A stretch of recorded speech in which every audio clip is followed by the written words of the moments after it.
Incluso en los primeros días de 2022, casi hasta el final, hasta el día de la invasión, sabemos que Putin intentó evitar este desenlace. Curiosamente, Merkel lo confirma. Quiero decir, ella confirma que al final del día, Putin estaba comprometido con la paz. Estaba comprometido a evitar esta guerra por medios diplomáticos.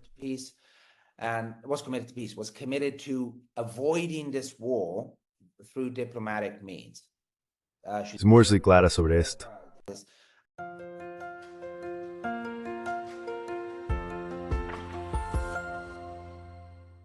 Hello, everybody. This is Pascal from Neutrality Studies, and today Hola a todos. Soy Pascal de Neutrality Studies y hoy tengo el privilegio de hablar con un colega en Europa, Thomas Fassi, quien es periodista, escritor, traductor y socialista. Thomas es un colega de un grupo del que formo parte y recientemente me dijeron que Thomas se dedicó a leer el artículo de 700 páginas de Angela Merkel que acaba de publicar. Y eso es algo bastante importante. No creo que pueda hacerlo yo mismo, así que pensé en preguntarle a Thomas sobre lo que leyó en ese trabajo, cómo se retrata Angela Merkel a sí misma y qué aprendemos sobre su tiempo en el poder. Para eso estamos aquí hoy. Así que Thomas, bienvenido al programa. Hola Pascal, gracias por invitarme. Bueno, gracias por ofrecerte hacer esto porque es un trabajo enorme y se llama Libertad. Así es. ¿Puedes contarnos ante todo qué opinaste del libro, tu impresión general, y luego tal vez por qué ella lo llamó Libertad?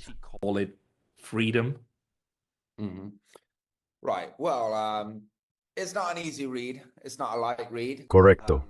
Bueno, no es una lectura fácil, no es una lectura ligera, como uno podría imaginar. Digamos que probablemente la prosa no es el punto fuerte de Merkel en el sentido de que es exactamente lo que uno esperaría de ella. Está llena de descripciones muy detalladas y se enreda en muchos detalles a menudo bastante inútiles. Honestamente, gran parte del libro no me pareció particularmente interesante. Cuando habla de muchas de las crisis que enfrentó como canciller, como la crisis del euro y la crisis migratoria en 2015, realmente no ofrece mucho en términos de una mirada detrás de escena de lo que estaba sucediendo. La mayor parte es solo Merkel tratando de defender su historial en esas crisis.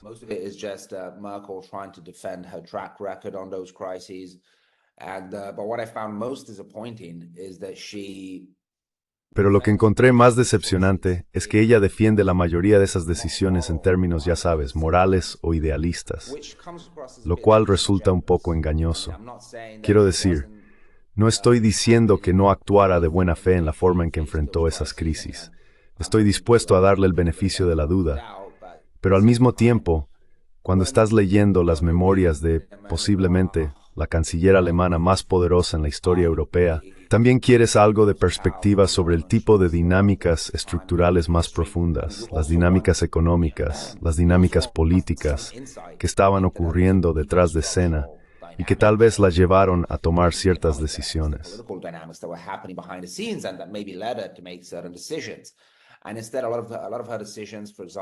En cambio, muchas de sus decisiones, por ejemplo, a lo largo de la crisis del euro, se justifican realmente en términos de solo estaba haciendo lo que pensaba que era mejor para Europa y para Alemania, y trabajando dentro de las limitaciones de la política parlamentaria alemana.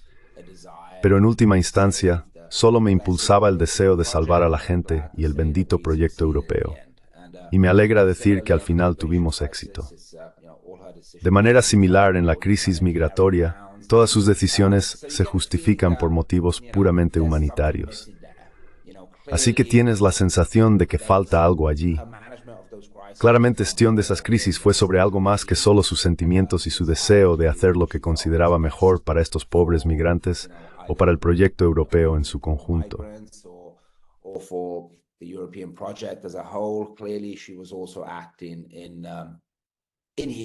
Claramente, ella también estaba actuando en nombre de ciertos intereses, intereses nacionales, intereses creados. Sabemos cuánto se beneficiaron los bancos alemanes de la gestión de la crisis del euro liderada por Alemania, etc. Pero hay una excepción en el libro, y esa es la cobertura de la crisis de Ucrania.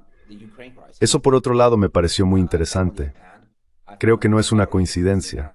Creo que es porque la propia Merkel admite que en ese tema, Rusia en particular, pero la política exterior en general, adoptó un enfoque muy realista, una realpolitik, como ella dice.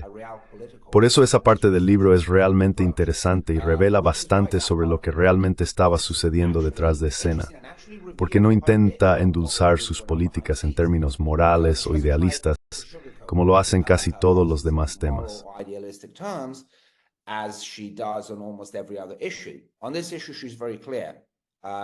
En este tema, ella es muy clara. En política exterior, quiero decir, se presenta como una especie de realista instintiva. No creo que haya leído la literatura, no creo que haya leído a Mearsheimer, pero se presenta como una realista instintiva, como todo político debería ser cuando se trata de política exterior, ¿verdad? Incluso si no has leído la literatura, esa es simplemente una aproximación de sentido común a la política exterior.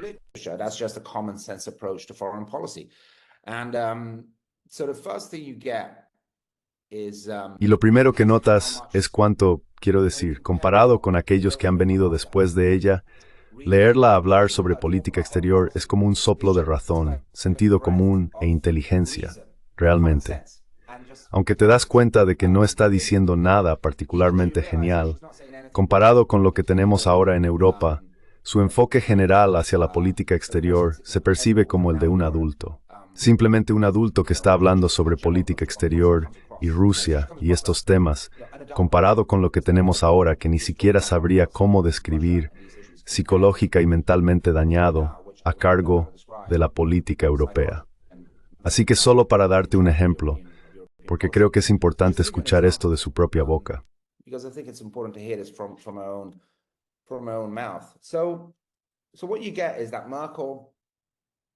Lo que obtienes es que Merkel ya hace más de 10 años, incluso hace 15 años, claramente tenía un buen entendimiento del hecho de que el equilibrio geopolítico de poder estaba cambiando a nivel global. Y habla de esto bastante en el libro.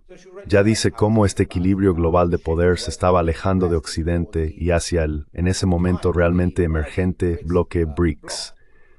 También dice que desafortunadamente a Estados Unidos le costó ceder poder. Cita, por ejemplo, la demanda de reformas de instituciones internacionales como el FMI y el Banco Mundial, que fueron bloqueadas, demandas que venían de países como Rusia y China, que fueron sistemáticamente bloqueadas por Estados Unidos.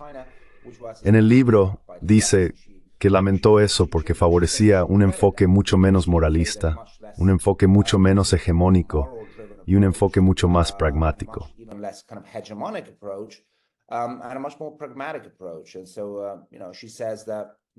Y así ya sabes, ella dice que su visión de la política exterior es que es un mundo grande y tienes muchos países con diferentes valores civilizacionales y modelos económicos, y no podemos intentar imponer nuestro modelo a todos. Así que lo mejor que podemos hacer es intentar trabajar juntos, basándonos en intereses mutuos. Así es como ella explica su visión de la política exterior, que podría parecer un poco cruda, pero al final del día tiene sentido. Quiero decir, creo que esto, en términos muy generales, es cómo los países deberían abordar la política exterior.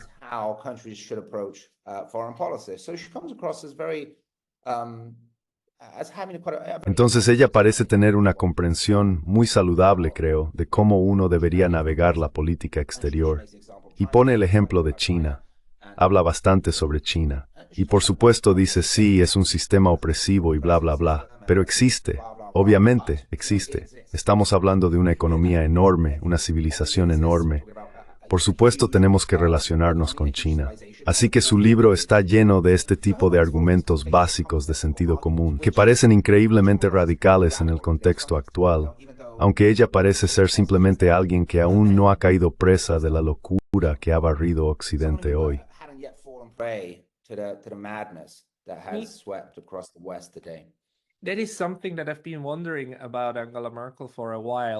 Hay algo sobre Angela Merkel que me ha estado intrigando por un tiempo, porque por un lado es la canciller que se aferró a Nord Stream, lo cual era objetivamente en interés de Alemania para tener acceso barato al petróleo ruso. Pero eso era algo que tenía que defender, especialmente contra los estadounidenses. y lo hizo hasta que se fue. Por otro lado, es la canciller que, junto con François Hollande de Francia, se sentó con Petro Poroshenko y Vladimir Putin. Y básicamente los cuatro, en el formato de Normandía, elaboraron los acuerdos basados en Minsk, que se suponía que llevarían a un proceso de paz y reconciliación en Ucrania. Pero de nuevo también es la persona que, después de dejar el cargo y entregar las riendas en diciembre de 2021, en realidad dio una entrevista, creo que fue a Die Zeit, y dijo, oh, solo hicimos eso para ganar tiempo para Ucrania.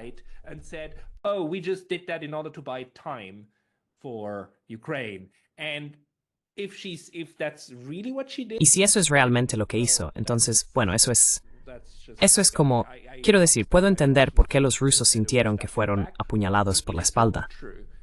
Y si no es cierto, también está la opción de que ella simplemente esté tratando de aprovechar la ola actual, ya sabes, la ola de rusofobia y todo, y solo intenta justificar sus acciones retroactivamente en el nuevo marco. En el libro, ¿encontraste alguna pista sobre cuál era? ¿Cómo intenta retratar ese momento? ¿Se aferra a esta idea de que solo era ganar tiempo para armar a Ucrania? ¿O había una esperanza real de que conduciría a algo? Creo que sí la había. No creo que Angela Merkel de 2014, 2015 o 2015-2016 realmente quisiera este tipo de escalada. Esa es una impresión personal.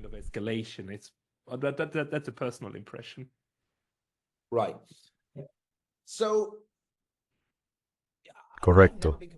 Así que nunca me ha convencido esta interpretación de esa famosa entrevista de Die Zeit. Al escribir este artículo volví a la entrevista original en alemán. Lo que ella afirma en la entrevista es, esto es todo lo que dice al respecto, y luego la gente construyó sobre eso. Pero estas son literalmente las únicas dos cosas que dice sobre los acuerdos de Minsk. Ella dice que los acuerdos de Minsk fueron un intento de dar tiempo a Ucrania, y que Ucrania usó este tiempo para fortalecerse, como se puede ver hoy. Así que esto es todo lo que dice en la entrevista. Entonces quiero decir, ella no dice exactamente que esto fue todo lo que Minsk significaba. Así que, no creo que lo que ella está diciendo es que Minsk fue solo una forma de permitir que Ucrania ganara tiempo.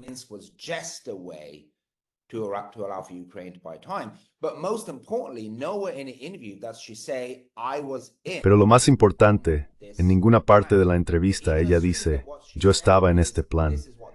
Así que incluso asumiendo que lo que está diciendo es que este era el plan, en ninguna parte de la entrevista creo que haya alguna indicación de que así es como ella veía los acuerdos de Minsk. Esta fue mi comprensión en el momento en que salió la entrevista.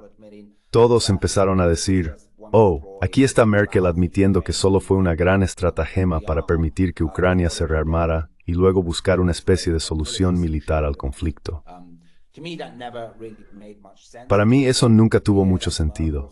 Quiero decir, la idea de que Merkel de alguna manera hubiera querido esta guerra nunca me pareció bien. Simplemente no podía entenderlo.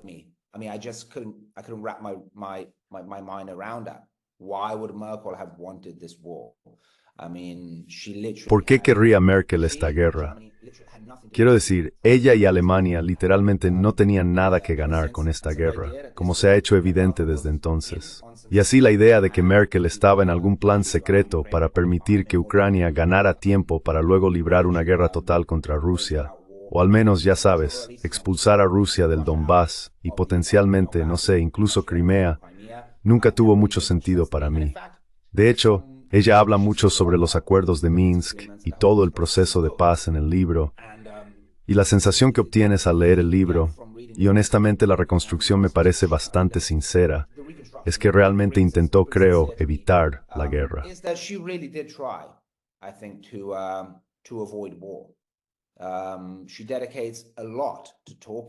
Dedica mucho tiempo a hablar, nuevamente, a menudo con casi demasiado detalle sobre los acuerdos de Minsk.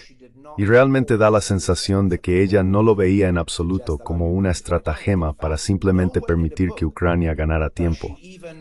De hecho, en ninguna parte del libro insinúa siquiera esa posibilidad, lo cual es un poco extraño. Quiero decir, en ese momento, yo también leí esa entrevista como una forma de justificar retroactivamente su posición, que para entonces había sido objeto de críticas muy intensas, ya sabes, de su supuesto apaciguamiento con Rusia, y que en el mejor de los casos debería leerse como Merkel tratando de justificar retroactivamente lo que hizo. Pero entonces, ya sabes, ¿por qué? Si estaba tratando de vender esta historia, no se encuentra en ninguna parte del libro, especialmente dado, ya sabes, el eco que tuvo esa entrevista.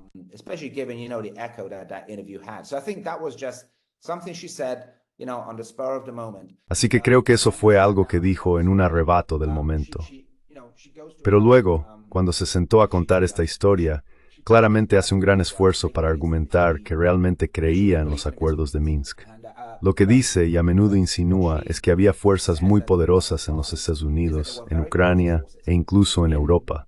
A menudo menciona a Polonia, pero también a los países bálticos, que querían una solución militar a este conflicto y no estaban interesados en la paz. Ella lo dice con bastante claridad.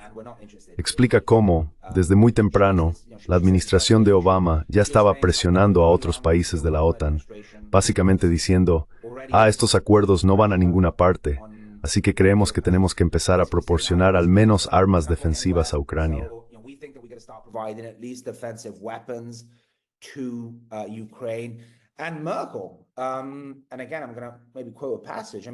Y Merkel, y de nuevo voy a citar un pasaje.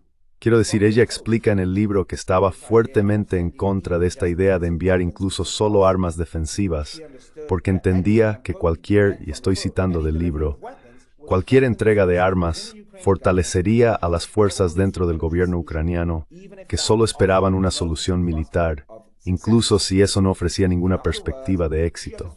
En otras palabras, entendía muy bien que esto envalentonaría a las facciones extremistas y ultranacionalistas neonazis dentro de Ucrania que querían la guerra. Y sabemos que estas facciones eran muy firmes en su oposición a los acuerdos de Minsk.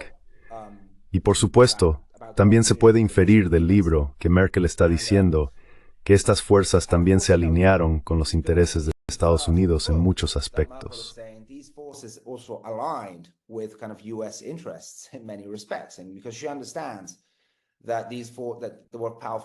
Y porque ella entiende que había fuerzas poderosas, incluso en los Estados Unidos, ve esta alianza formándose entre facciones ultranacionalistas en Ucrania, facciones pro-guerra en los Estados Unidos y facciones pro-guerra en Europa. De hecho, dice que se da cuenta muy temprano de que no hay mucha esperanza de que estos acuerdos funcionen, porque por supuesto, si no tienes a los Estados Unidos a bordo, sabes, y de nuevo, ella no lo dice abiertamente, pero hay mucho que puede inferir y leer entre líderes claramente. Mira, si los Estados Unidos no están bordos con la porno thirsto por mí mismo, y France Jordan sur de sol, acepta. France, we can't do this by ourselves, and not even and importantly, she understands that not even the Ukraine. Y lo importante es que ni siquiera el gobierno ucraniano puede hacer esto por sí solo. Incluso sí, y por supuesto Poroshenko es un caso aparte, está bastante claro por lo que ella dice. Y eso es también lo que siempre he creído, que por ejemplo, Zelensky al principio, al menos, estaba comprometido con los acuerdos. Merkel lo dice con bastante claridad. Ella dice, ya sabes, fue elegido con una plataforma de paz y creía en ella. Al principio, realmente inmediatamente hubo una presión muy intensa de facciones extremistas dentro de Ucrania.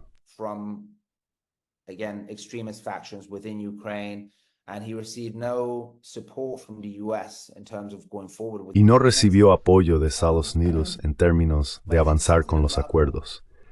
Pero creo que algo a lo que Merkel vuelve bastante a menudo en el libro es esta idea, que por supuesto ha demostrado ser cierta, pero que muchos ya habían predicho al inicio del conflicto, al inicio de la invasión, pero incluso antes de eso, es esta idea de que simplemente no hay manera de que Ucrania pudiera haber ganado esto en el campo de batalla.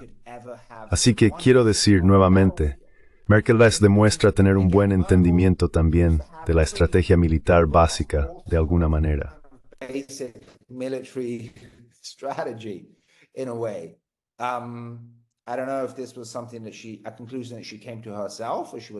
No sé si esta fue una conclusión a la que llegó por sí misma o si fue aconsejada por personas que entendían la estrategia militar, pero esto es algo a lo que vuelve muy a menudo en el libro.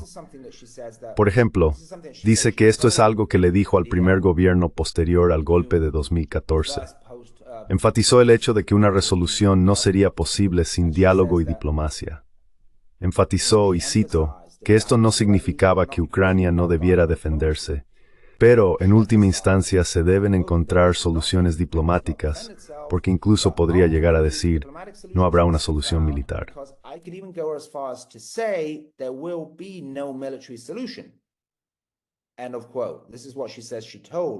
Fin de la cita. Esto es lo que ella dice. Le dijo al gobierno que llegó al poder, el primer gobierno ucraniano que llegó al poder en 2014. Y esto es algo que ella dice a menudo en el libro. ¿Sabes a lo que me refiero? Que no puede haber una solución militar para esto, y definitivamente no puede haber una solución militar a favor de Ucrania. Así que, en general, la impresión que obtuve del libro es que de hecho ella realmente intentó evitar esta guerra. Creo que hizo lo mejor que pudo. Bueno, quiero decir, eso tal vez sea ir un poco demasiado lejos. ¿Podría haber hecho más? Probablemente sí. ¿Podría haber sido más firme al respecto? ¿Podría haber hecho más alboroto al respecto? Sí, estoy seguro de que hay mucho más que podría haber hecho potencialmente para tratar de evitar esto.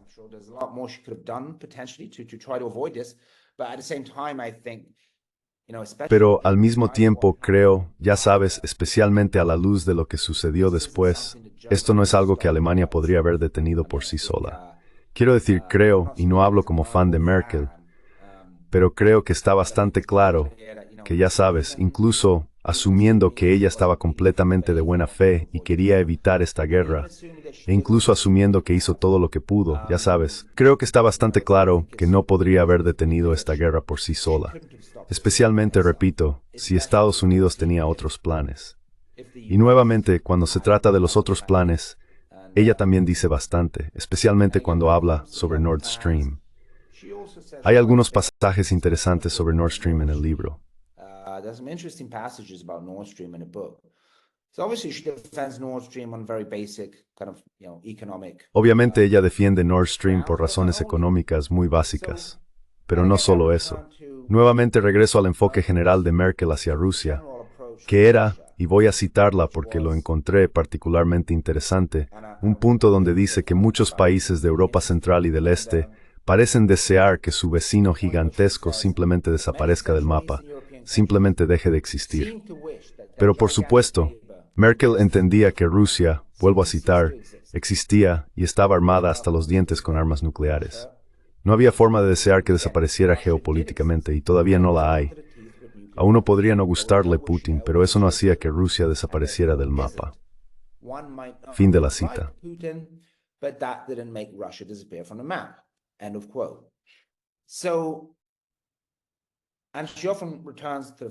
Entonces, ella a menudo vuelve al hecho de que este es un país enorme armado con miles de armas nucleares. Está claro que para ella, Nord Stream fue motivado por intereses económicos nacionales básicos de Alemania. Pero también veía Nord Stream como una herramienta de diplomacia de paz, si se quiere. Entendía que aumentar la interdependencia económica también estaba en el interés de seguridad más amplio de Europa, porque minimizaba el riesgo de conflicto. Creo que esto es algo que se entiende bastante bien incluso en la literatura. Tenía razón. Así que esta idea de que de alguna manera contribuyó a lo que sucedió al hacer el acuerdo de Nord Stream, y especialmente Nord Stream 2, simplemente no tiene ningún sentido.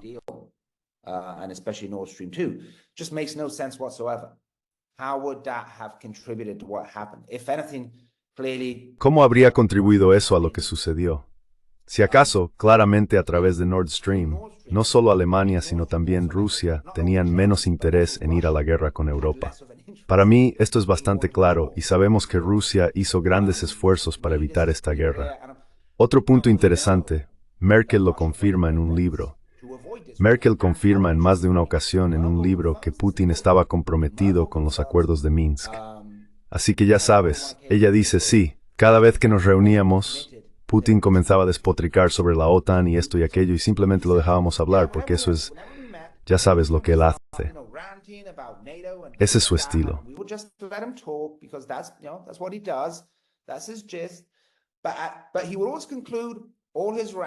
Pero siempre concluía todos sus discursos con, pero entendemos que la diplomacia es el único camino a seguir, por lo que estamos comprometidos con estos acuerdos. Y nuevamente esto se alinea con muchas reconstrucciones que los historiadores han hecho, comenzando con Mosheim y muchos otros, que han sido muy claros sobre el hecho de que, incluso según su reconstrucción, está bastante claro que Putin hizo todo lo posible por evitar esta guerra. Sabemos todas las aperturas que hizo, todos los intentos que realizó para comprometerse diplomáticamente con los Estados Unidos, hasta, literalmente, ya sabes, finales de 2021, incluso los primeros días de 2022, casi hasta el final, hasta el día de la invasión, sabemos que Putin intentó evitar este desenlace.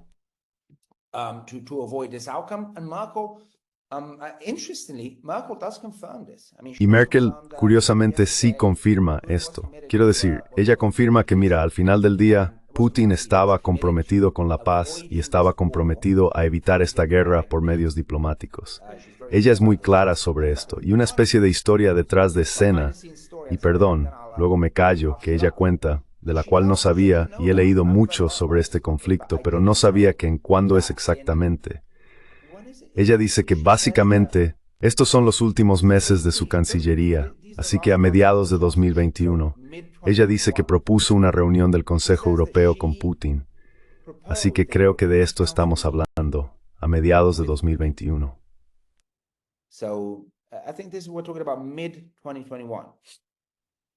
Entonces, fue más o menos cuando Putin se reunió con Biden, ¿no es así?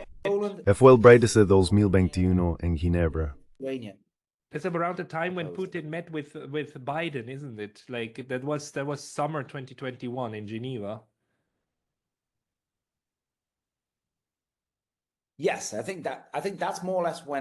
Sí, creo que eso fue más o menos cuando sucedió esto, pero me pareció muy interesante que incluso en ese momento, cuando las relaciones estaban muy tensas, ella todavía intentaba reunirlos a todos en una sala. Y es interesante como Merkel a menudo enfatiza, como, por ejemplo, ella dice, y tal vez esto sea, ya sabes, su interpretación exagerada, pero creo que, ya sabes, cualquiera que entienda la naturaleza humana probablemente entienda que tal vez haya algo de verdad en lo que dice. Ella atribuye una gran responsabilidad de lo que sucedió también a la pandemia, al COVID, al hecho de que ya nadie se reunía en persona.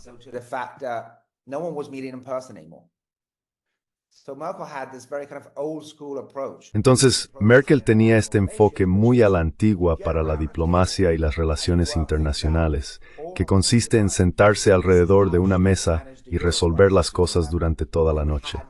Así es como manejó la crisis del euro. Recordarás que tenían estas reuniones durante la noche, y ella también lo menciona en el libro. Y luego por la mañana, después de 15 horas, salían y habían llegado a algún tipo de acuerdo. Y recuerda encuentros similares con Putin a lo largo de los años, realmente sentarse y tratando de resolver las cosas cara a cara.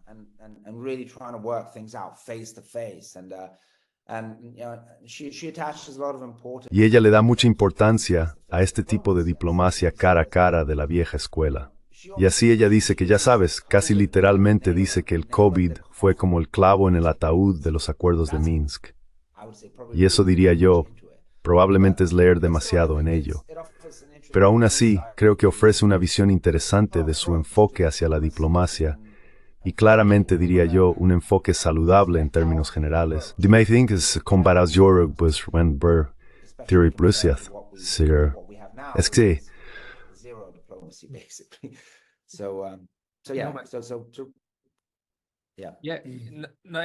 That does make sense to me, and you just help me clarify. Eso tiene sentido para mí, y acabas de ayudarme a aclarar bastante, porque Merkel me parecía alguien bastante pragmático, aunque no completamente realista. Y no olvidemos, personas como Mearsheimer y demás, los realistas, no solo intentaron retrospectivamente dar sentido a Putin. Proactivamente, antes de que todo sucediera, predijeron, mira, si este es el rumbo, entonces la guerra será el resultado. Y terminaron teniendo razón. Y en este sentido, creo que Merkel es una de las personas que tal vez instintivamente vio esto. Y tal vez no sea algo malo que también señale la pandemia y demás. Porque a veces queremos atribuir demasiado poder a individuos, a Joe Biden o a Zelensky, quienes son responsables de lo que sucede. pero es más la amalgama de muchos factores que se juntan, todos en ciertos momentos, lo que luego empuja las cosas en una dirección. Times which then push things into one direction. So, do you think Entonces, ¿crees que el hecho de que ella publique este libro ahora, aunque escribir un libro de 700 páginas, incluso si tuvo escritores fantasma y demás que ayudaron, fue mucho trabajo? Pero el momento ahora, cuando la guerra en Ucrania está a punto de perderse, básicamente, al menos en gran medida, se podría argumentar que es oportunista. Por otro lado, esto probablemente tuvo que completarse en verano para salir ahora. Y la narrativa mediática sobre Ucrania ha sido muy fuertemente pro. Bueno, Ucrania está ganando, solo estamos esperando que suceda, ¿verdad? ¿Interpretas esto como algo valiente de decir en este momento, al salir con todos estos pensamientos sobre la guerra en Ucrania? ¿O todavía tiene sentido para ti, dentro de la narrativa de propaganda general en la que estamos viviendo? Propaganda narrative that we are living in? No, it very much goes against the No, va completamente en contra de la narrativa oficial. Y claramente ella tiene un interés en contrastar esa narrativa porque se ha utilizado para atacar su legado y acusarla de ser, de hecho, como decía, incluso una de las principales culpables de la invasión de Ucrania por parte de Rusia. Quiero decir, las cosas que se han dicho sobre todo esto son indignantes sin mencionar Nord Stream. Así que interpreto Leiborg como un intento de Merkel de limpiar su legado de alguna manera. sort of clean up her legacy in a way. Y aún en contra del zeitgeist actual, de la narrativa actual, ella es una persona inteligente, por lo que probablemente ve hacia adelante y anticipa que en 5 o 6 años la gente pensará de manera diferente sobre este tiempo. Well, look, I mean, she's got what has she got to lose? I mean, she's not in politics anymore. Quiero decir, ¿qué tiene que perder? Ya no está en política, está prácticamente retirada. Creo que tiene sentido, incluso desde un punto de vista humano y psicológico, que lo que más le interesa es salvar su legado político, incluso si eso significa ir en contra de la narrativa establecida sobre Ucrania. Como dices, también es cierto que la narrativa está cambiando, y entonces creo que, sabes, no me sorprendería si Merkel está sintiendo un poco de, ya sabes, Schadenfreude, si esa es la pronunciación correcta, al ver lo que está sucediendo, porque ya sabes, lo sabemos. Correct pronunciation and seeing what's happening because we know, I mean, in fact, it's already. Quiero decir, de hecho, ya está claro que la historia le ha dado la razón. Sabes, mucho de lo que dice en el libro ya se ha demostrado claramente que es cierto. Sabes, cuando dice que no puede haber una solución militar, no puede haber una victoria militar para Ucrania. Esto es simplemente imposible. Por lo tanto, tenemos que optar por la diplomacia. Esto se ha demostrado claramente como cierto. Cuando dice que Nord Stream tenía sentido desde un punto de vista económico, conocemos las consecuencias remetidas que parlamentar el desacoplamento de Coruscant. Que tenemos la razón. For Germany, she's also been proven right. So I think, in this sense, I think history will at least.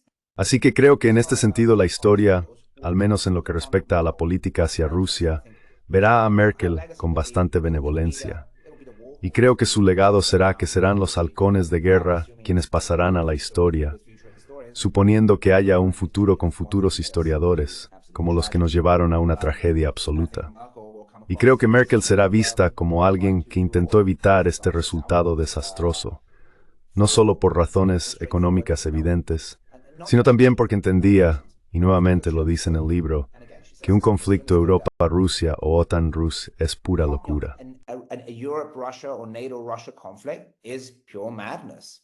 I mean, she doesn't even go too much into that in the book. She just assumes it. Quiero decir, ella ni siquiera profundiza mucho en eso en el libro.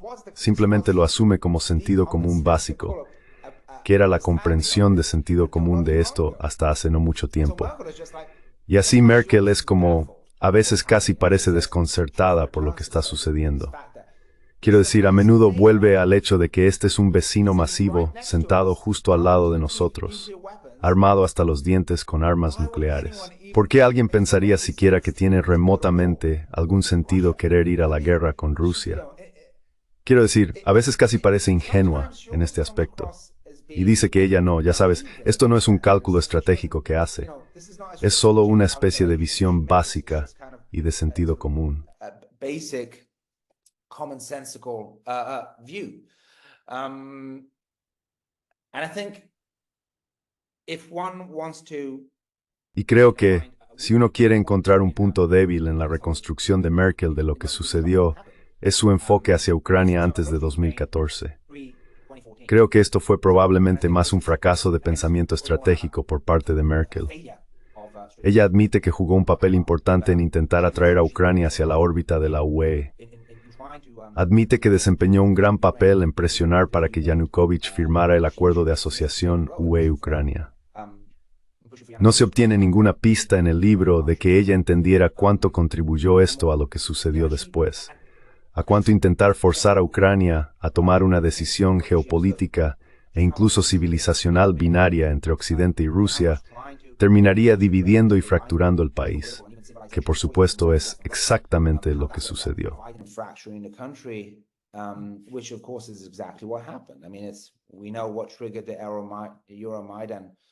Quiero decir, sabemos qué desencadenó los eventos del Euromaidán. Fue el gobierno de Yanukovych retirándose del acuerdo económico UE-Ucrania. Y en este sentido, ella fue, diría yo, indirectamente responsable de lo que sucedió. No creo de nuevo que este fuera un resultado que ella quisiera, pero definitivamente fue, como mínimo, un grave error estratégico por parte de Merkel, en la medida en que el acuerdo jugó un papel clave en desencadenar los eventos que luego llevaron al golpe de 2014 que inició todo esto. Así que en eso, ella tiene mucha responsabilidad, aunque no parece ser consciente de eso en el libro, o al menos no lo admite en el libro.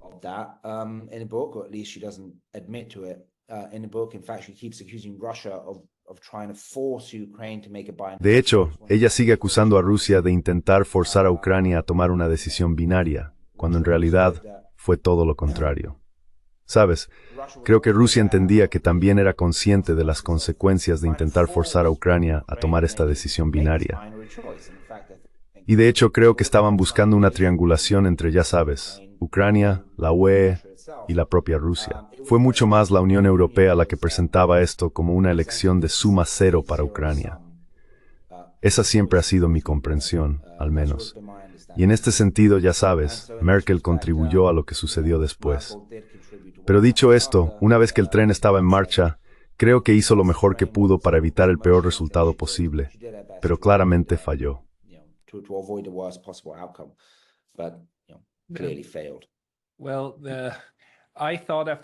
Bueno, pensé que después de esta discusión ya no necesitaría leer el libro, pero ahora me doy cuenta de que también tengo que leerla en sus propias palabras para entender todo esto. Pero muchas gracias por tu evaluación. Quiero decir, es valioso escuchar cómo interpreta sus palabras. A todos, pondré enlaces al libro y pondré enlaces a Thomas. Thomas, ¿dónde puede encontrarte la gente si quiere leer más de ti? Estoy principalmente en Substack y X, así que sí, pueden buscarme en Google. De acuerdo, pondré todos los enlaces en las descripciones de este video. Thomas Fassi, muchas gracias por tu análisis de hoy.